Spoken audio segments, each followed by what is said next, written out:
It is 8:01 on a Monday morning. It is September the 8th. Rise and shine. This is Coffee Talk.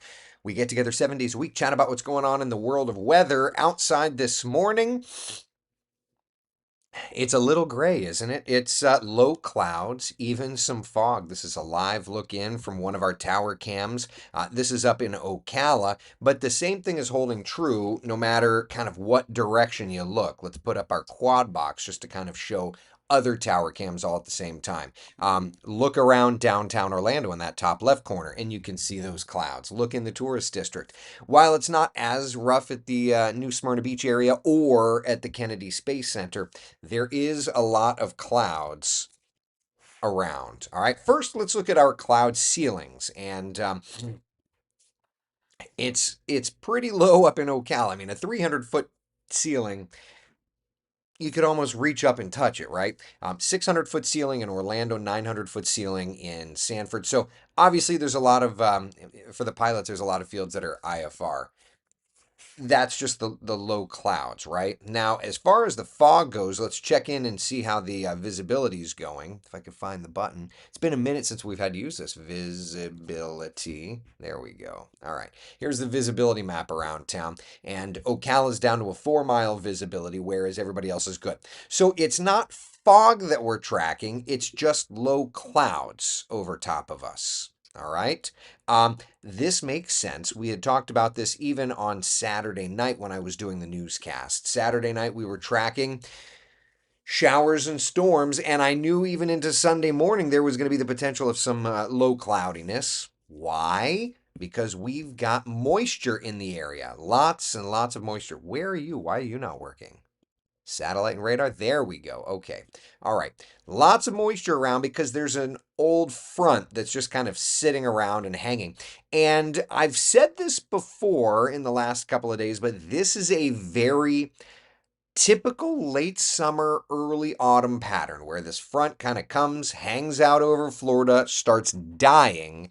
And as it does so, it helps to produce this kind of we'll say gray start. So if you're saying to yourself, well, this isn't normal, at least you're right. First warning, live Doppler radar. Scanning around, I did tweak the radar a little bit just to clear out some of the ground clutter and second trip echoes, but we're relatively quiet. We zoom in though here around southern Volusia, and we're starting to see some areas of rain trying to pulse up, particularly out near Bethune Beach. Nothing strong, nothing severe, but stuff to track for sure, right? Temperatures low to mid 70s, and we are on our way to the upper 80s today. But notice while, yes, we've got a lot of clouds this morning, the sun will help to break up those clouds. Then we get the showers and thunder showers fired up today, working to a 60% coverage of rainfall. Okay, so we're going to use our futurecast model together to kind of take us through the day. All right, that way we could plan accordingly. Give me 2 seconds, let me find the daggum thing. Still getting used to these new glasses, even though I feel like I'm getting better. All right, so this morning, picking up on a little bit of rain, lots of those low clouds. 12, 1, 2 o'clock, though, watching the showers and storms really getting going, right? So sunny skies through about lunchtime. Then notice 12, 1, 2 o'clock, we start seeing more and more of those rains getting going, right? Yeah. By 3 o'clock, downpours. 4 o'clock, heavier downpours. 5 o'clock, widespread showers and thunder showers. 6 o'clock, widespread rains. 7 o'clock, widespread rains, right? 8 o'clock, starting to fade. 9. Then we get some of those coastal rains kind of moving in. But there's definitely clouds and moisture around. And notice into tomorrow morning, it's another low cloud deck showing up on Futurecast. So the same thing holds true again. This is a very typical late summer weather pattern. And if you're saying to yourself, well, okay, wise guy, when does fall start? We got you covered, right? We're on the countdown. Fall starts in 14 days, 2 weeks from now, at least the official start of fall, or autumn for those of you that want to get very technical, the autumnal equinox. September the 22nd, it hits officially at 2:19 p.m. Our average high will be 89, so it's not like we're going to be getting cold. Yeah. Yeah. So there's that. But know this, right? That like looking outside or looking at the weather data, that is very typical late summer, early autumn weather for Central Florida. So, what does the next 7 days look like? Let's take a look, okay? Today, 60% coverage of rainfall, 70% coverage of rainfall for our Tuesday. Then the rain chances start to come down a little bit. Look at that weekend. I mean, nothing for nothing, but upper 80s and a 30% coverage of showers is starting out. I'll take that. Better than a sharp poke in the eye, right? Matt says, I just turned my AC to 68 and pretend. Well, as long as you don't freeze the unit over, you're good. Hey, I need a haircut. Right? Emily on YouTube says the lightning was so bad last night. Our house took a hit. Oh my gosh, I'm so sorry to hear that. Super glad that it wasn't anything worse. Wow. Jeremy says, any rain in Volusia County today? Yes, I showed Futurecast a moment ago and there was a lot of rain in a lot of places. If we look at the overall coverage map for today, as a matter of fact, if I can find the button, there it is. If we look at the overall coverage map for today, right, the coverage of rain is going to be high, and it's going to be high across most of our area. It's going to be a stormy day today. Yeah, all right. David says, don't tease me like that. It's going to get colder. One day, not today. Yeah, right? Boy, oh boy, we have had some rain. Let's look at some of the rainfall numbers from across our area, though. All right, so here's our live radar, 24-hour rainfall totals. Okay, so this is the 24-hour Doppler radar indicated rainfall. All right, big winners yesterday. That nasty complex that just set up over South Orlando, right? Where is Tropical Ford? All right. Yeah, I mean, Doppler radar indicating for the last couple days 6, 7 inches of rain. Now, I don't have the official numbers in front of me, and frankly, I'm off of work today, so I'm not going to go diving into that. But Doppler radar is indicating some areas seeing 5, 6, 7 inches of rain out along the 417 there. So there's that. Um, yeah, had some very heavy rainfall. This is Marquise put this together, but that was at 9 o'clock, so ignore that. Anyway, looking ahead, important to note that the flooding threat remains. Basically, these next couple of days, we've got a low end threat for flooding. So, like these pockets of heavy rainfall that we watch, these little localized spots, have the potential to put down torrential rains. Torrential rains, right? We've seen it. We're going to continue to see it. I showed you Futurecast. But let's take Futurecast and go even further and look at the kind of rainfall guesstimations, if you will. Give me a few seconds to find the button. It's here. I just have to find it. Mm-mm-mm-mm-mm. Hold on. There we are. I knew you were there. All right. For today, rainfall from our Futurecast model once it loads and goes and buffers the data. Okay, very good. All right. Rainfall through today. Go buffer the day. There you go. You're buffering. Great. Really glad. All right. Through today. So you can kind of see some areas. So Futurecast is showing most areas will get, some scattered showers. There'll be plenty of areas, though, that'll get 1 to 2 inches of rain. And there's a couple little dots highlighted where we could see 3, 4, 5 inches. Right? So that's kind of the idea there. Then when we look at give me a second and I'll take I think this is the extended. Yeah, so this is over the next couple of days. All right. Next couple of days, there you go. Plenty of areas getting 5 to 8 inches of rain, 3 to 5 inches of rain just over the next few days. Yep. So, just like the model said, we are watching for the potential of flooding. That said, we're also watching the St. Johns River at Astor is at minor flood stage. We do have a flood warning in effect there through noon on Friday. Because, of course, the way that all of this water is doing, it's pouring into the St. John's, and the St. John's is doing its thing. So we should crest tomorrow into Wednesday, and then Thursday, Friday, those water levels should come down a little bit. But it's something that we're watching. So do want to at least make sure that you're aware of that. All right. Sound good? All right. So just wanted to mention river flooding, all of that fun stuff. All right. All right. So back to our 7-day forecast. We know that it's going to be stormy. We know that it's going to be wet, right? At least we also see that high temperatures are not in the 90s. We've got enough clouds, enough moisture, enough of a fall-ish pattern.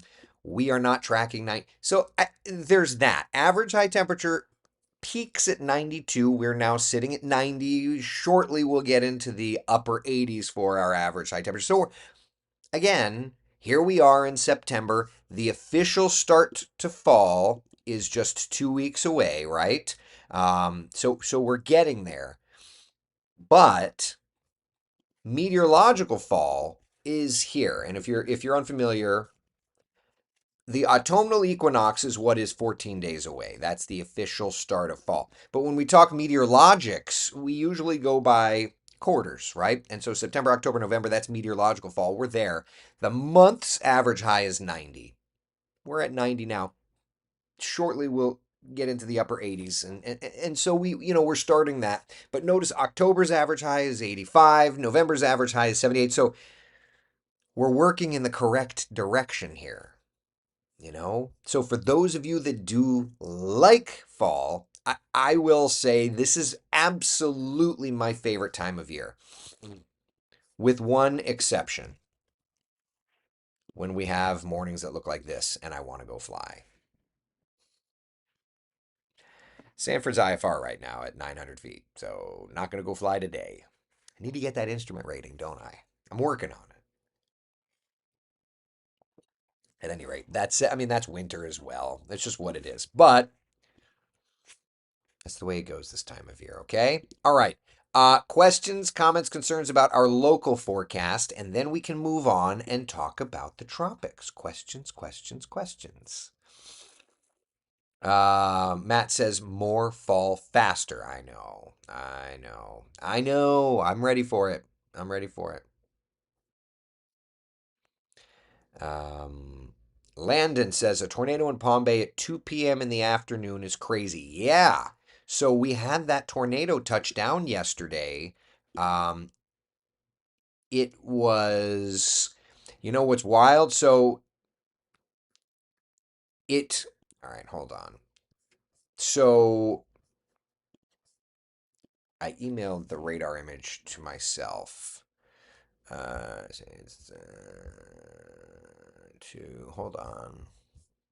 All right, so save to downloads folder. Okay, all right. So give me a second to turn this image around here. First off, let me get the wide shot. So I wasn't working in an official capacity or anything yesterday. I was working on graphics.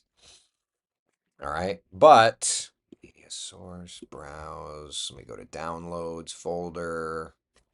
Oh, it's got to be an image because the media source isn't good enough, of course. Image. Perfect. Image. Downloads. All right. So here is the wide shot of the radar from yesterday. So at about 2:37, and what I'm showing you is data from our WESH 2 first warning live Doppler radar. So that was 2:37. And when we get into like tornado warning coverage, the one thing we always say is when you see the red next to the green, that's rotation. That's the Doppler radar's way of showing rotation. Okay, so that's the first thing. The brighter the color, the stronger the winds are. Okay, so there's another one of those you very clearly see, like the red and the green close together, and then you see the brighter colors. I would also add, and look, I am not a marketing guy, but I'm going to tell you what I'm going to tell you. Like, you will not find a higher resolution Doppler radar. I don't care what anybody else says. Okay, and this is not me like calling out TV people. I'm just going to be honest with you. WESH uses an Enterprise Electronics Corporation, an EEC radar, and our signal processor, the IQ2, is the highest resolution signal processor, period. So, everybody's going to tell you their Doppler radar is the best. It's the most powerful and all that. I would sit here and tell you I would rather, and when we came down to upgrading our radar, we had decisions to make, and I wanted the resolution. Power, all right, so I have to crank the gain up when the rain attenuates our radar. Okay, big deal.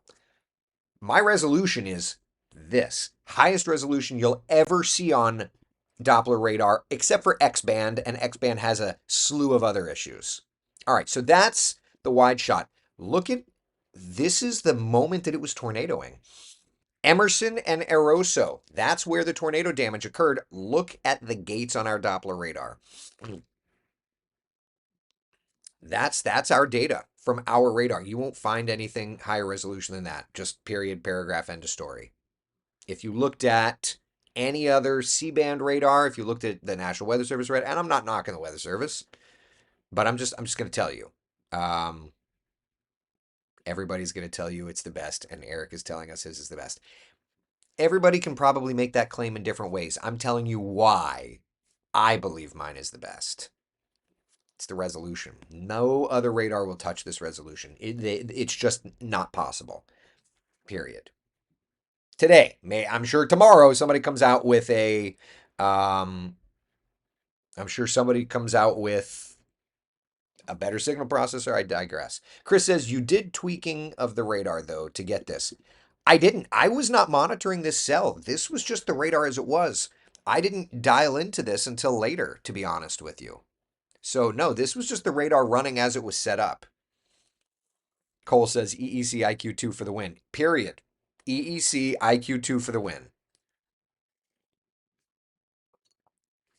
So yeah, so that is the Doppler radar. And if you look, Eroso and Emerson is where it touched down, and you can see the brightest red kind of just to the top left, the brightest green just to the bottom right of Eroso and Emerson. That right there is the tornado that touched down. Yep. Matt says it's the operator and the technology. You have a fancy tool and never know how to use. A lot of people don't know how to use the radars that they have. I'm grateful that WESH supplied us with the tools, and I can tell you right off the bat, I will learn to use the tools. Kathy Joe, but how far is the Melbourne radar not able to see around itself? Cone of silence. I mean, it's definitely, this was close to the National Weather Service radar in Melbourne, and if I was working, I probably would have been sharing this with the Weather Service, um, because yeah, we were in a great spot to surveil this system, and the Weather Service's radar was a little close. So yeah, Yukon, did you read the owner's manual? Dude, that thing is not written for human consumption. It's written for machine consumption. That radar, yeah. Anyway, I digress. So that was the tornado on our Doppler radar. Super grateful nobody was hurt, but it also goes to show you, to me at least, Florida's gonna Florida, y'all. It's one of those things, man. Like, this was just a random storm. It pulsed up, as they so often do, and before you know it, you have yourself a quick tornado warn, a quick tornado. And in this case, it wasn't tornado warned on. It was far enough away, I suspect, that the Weather Service radar probably saw it pretty good. But I digress. Jan says that's a heavily populated area. Yeah, and nobody was injured. Isn't that the greatest part, right? Yeah. But so that's the data from our radar. That was it as it was really starting to pulse up at about 237. And then, of course, we know that it tornado just a few moments thereafter. So, folks were asking about the tornado yesterday. Wanted to let you know. The good news is that right now, I'll pop up the live radar again. The good news is that right now, switching from the archived image to the live radar, it is nice and it is quiet. Just look, yeah. I mean, like looking at the wind velocity. I don't have it on any kind of a severe mode or anything, but there's nothing crazy in terms of winds. But you were asking about the cone of silence yesterday, so let me switch to the Melbourne radar. So there's the Melbourne radar, and I mean it gets data for Palm Bay, but it's close enough that it could have been a little garbly gooked. So there's that. All right. All right. Any questions about the tornado, say yesterday or anything like that? Yukon, I may be teasing you about the radar, but I know you all do great keeping us informed. Would anyone be at the office at that time yesterday? Yeah, Mark. I mean, I wasn't in the office. Um, I wasn't in that section, but I would say that Marquis should have been there. Um, and people in the National Weather Service were there. So yeah, I mean, as far as coverage goes, should have all been covered, but there wasn't a warning issued. So unless Marquis, I look, I haven't chatted with Marquis, so I don't know what he was doing, what he wasn't doing, that sort of thing. Cole, does Wesh have any plans to install additional EEC radars in north central Florida? Huge radar hole from Ocala east to Flagler Beach, right? So Cole's talking about a radar hole. I mean, my friend, I would add that for the National Weather Service, there's a huge radar hole because look, if you look, the National Weather Service radar, you've got it in Melbourne, you've got it in Jacksonville, and you've got it in Tampa. However, our radar is much more close positioned. And the data that we got in Palm Bay yesterday was gorgeous, remember. We get that exact same resolution up in Ocala. So, our radar was purposefully put right where it is. We get great data in Marion County and in Flagler County. And thus, there is no plan for us to add an additional radar. We are in a great spot, and when the weather starts to get rough, we do share our or at least I can't speak to everybody on the team, but I do try to share our velocity data. Look at these little showers popping up here along 40. I do try to share our velocity data. If there's a moment where I think that there needs to be a tornado warning, we have this thing called the National Weather Service chat. Think of it as like a chat room. It's a Slack channel basically, for TV meteorologists, emergency managers, and the like. And we can post images and things like that. And I will say that when if I was at work yesterday in weather mode, I was working, I was doing graphics, but I was not. It's just a mentality thing, right? Like I was at work, I just wasn't um, actively working radar. I was working on new graphics. But if I'd seen this, I would have in the Slack channel said like, "Hey, National Weather Service office in Melbourne, heads up, this is what our velocity is seeing." And then when that was happening, I'd be like, "Hey, National Weather Service office in Melbourne, this is what our velocity is seeing." If at the very, think about it. I'm a meteorologist too. And while I don't have the onus and responsibility for issuing tornado warnings, that falls on the National Weather Service. Tony and I cut into programming when we feel that there are things that need to be warned on that are not being warned on. And again, I'm not calling out the National Weather Service. Those folks are doing great work. But what I am saying is I was off of work but working, but I wasn't working the radar. In the end of September, you'll see all of the fruits of the labor, and I digress. So anyway, yeah, it's just one of those things, right? And the Weather Service at like 3:45 posted that there was a tornado. Yeah, they started to get reports of the damage, et cetera, et cetera, et cetera. So anyway, all right. That's where we're at. Yukon, are there any of the Gainesville TV stations large enough to even have a radar? No, not that I'm aware of. No. There is, I believe, a radar in Flagler or Putnam County, but it's not doing anything, which there's a discussion that needs to happen there, but that's for another day. But at any rate, all right. Any questions, comments, concerns about what's going on right now? A couple little showers popping up there. All right. All right, to the tropics then, my friends. Let's move on at 8:25. Boy, we are almost to the peak of hurricane season, and look, it's crickets. I don't hear anything. Diana says, I think Marquise does a great job. I think Marquise does a great job.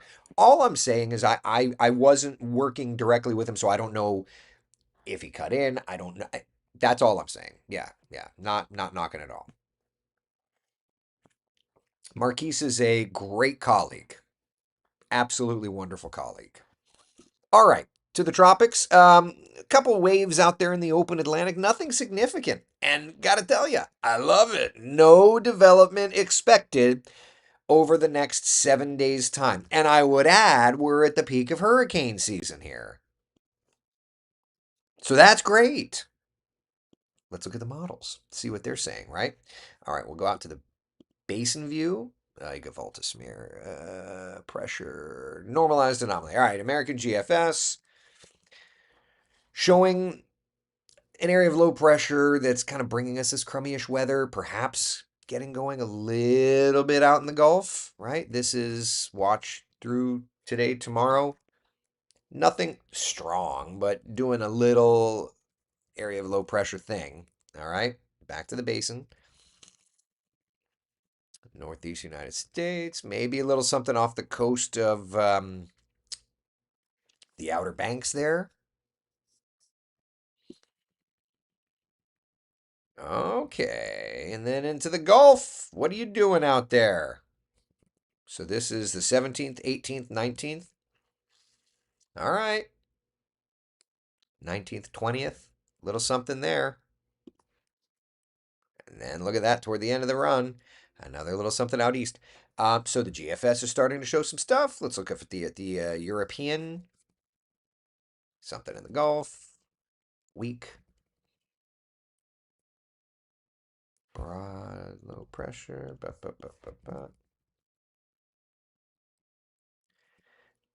It's trying to develop something in the open waters of the Atlantic, right? So, all right. So we've got some indicators of something. Some indicators, nothing significant.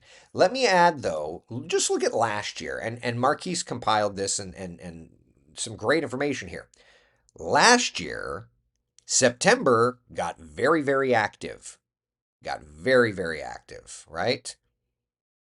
Look at all these storms. Francine, Gordon, Helene, Isaac, Joyce, and Kirk. So, saying this only to say that here we are in September, the peak of hurricane season, and while, yes, we may be relatively quiet for now, and there is nothing expected to develop over the next 7 days' time, but that does not mean that it's going to stay that way. Look at the Madden-Julian oscillation, okay? Let's come over to the Atlantic Basin and watch how around the 18th, that's going to be the most in phase we have seen all season long. So it may be that it's mid to late September, but I'm going to be here to tell you when that happens around the 17th, 18th, 19th, it's on. When we go in phase like that, it's on. The tropics are going to tropic. Okay? Nikki's asking about the MJO. I'm already on there. So there's your sign. It's September 8th. It's quiet. It's not going to stay that way. There's your sign right there. Okay? So, Nikki says definitely more green than we've seen in a while. I think that's the most green, the most favorable for lift and spin we have seen all season long. I would think that that's the case. So, yeah. Definitely, definitely, definitely looking like we're going. Okay? We're going places here. So, and I'm not saying this for hype. I'm just simply saying, like, hurricane season is not done. It's not a dud of a season. It's just going to be one of those backloaded seasons. I saw somebody said, don't say backloaded. If the shoe fits, right? All right. So, yeah, green for sure. Mike says green means go. There it is. All right. Back here at home, just watching those afternoon storms, right? 60% coverage today, 70% coverage tomorrow, and then kind of coming down a little bit, a little bit, a little bit, a little bit beyond there. Nancy's asking how long will we be in phase? I believe it once we go in phase there, we're in phase somewhat through, yeah, I mean that's September 24th. That's as far out as the model goes. We start going out of phase, but the 18th through the 24th is go time. So that's as far out as we go. Yeah. Yep. John says no hype in this channel. Other bozos hyping to stay relevant while I'm the island of yeah, there's other people that are going to hype to. I saw somebody post like, "How does a potential hurricane fade in midair?" And it's like words are important. Words, context matters. And y'all know I'm not here to play the clicks game. Like, I get paid the same amount for coffee talk as I do for one person or a billion people. And that's nothing, right? I'm here to try and talk weather and to learn what you want to know. I'm not here for the clicks. Like it's great and I'm glad that we're growing this. But at the end of the day, I'm here to try and we're helping each other, right? So I want to be the trusted voice of reason. And that takes years and years and years of work. I want you to know what to expect from me. And that's consistency. And that's a steady route through navigating the chaos of weather. That's what I want you to expect from me.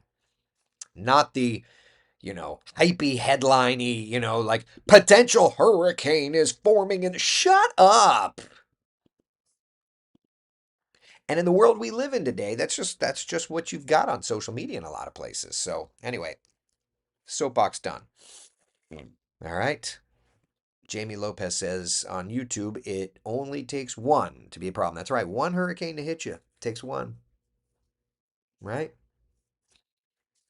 Jeannie Rowan says Feisty Eric is back. Y'all get me on that. Oh man. Thank you, Lisa Ann. I appreciate you. Stu, I appreciate you. Karen. Oh yeah, I can picture him. Yeah, there's people.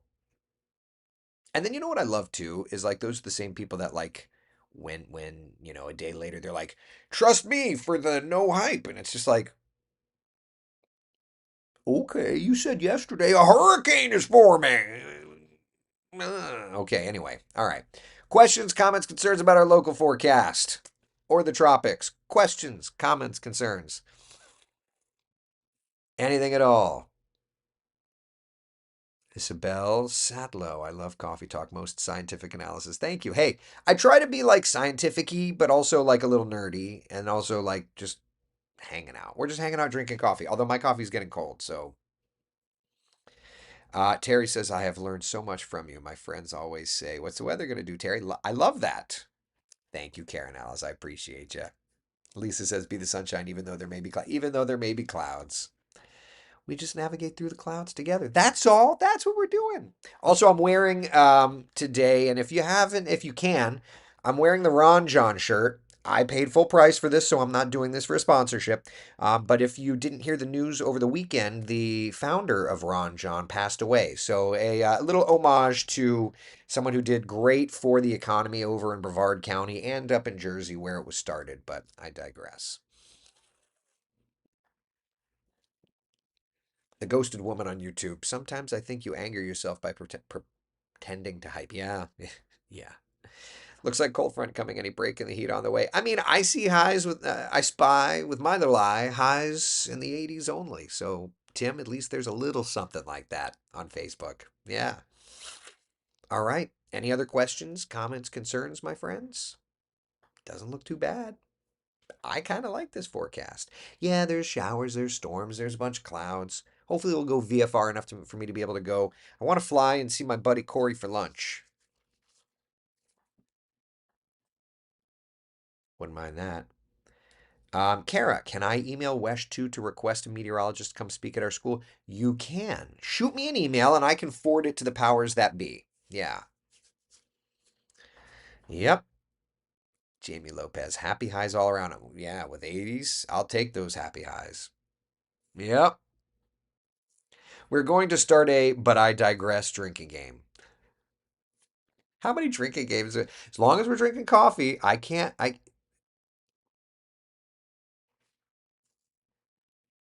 Jonathan Nova, Ocala really going down to the high 60s this week? Uh, maybe overnight, but like here's Saturday morning. Here, I'll show you Saturday morning's temperatures.